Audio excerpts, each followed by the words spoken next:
Hey guys, welcome back to our channel. So in this guide, I'm going to show you how to use cycling or bike mode in Google Maps. So this feature is helpful for getting directions specifically for bike rides. So first, you need to go ahead and open the Google Maps application. You can search for it and open it. Now in the top of the screen, search for the place where you want to and choose your starting point and your destination below that. Google Maps will likely default to car directions.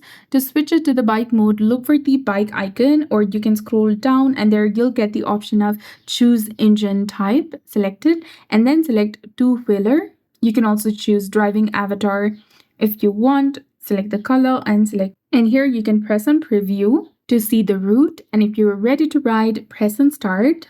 So that's it. I hope you found this video helpful. If you did, please like, share, and subscribe. Thanks for watching. We'll see you again in the next one.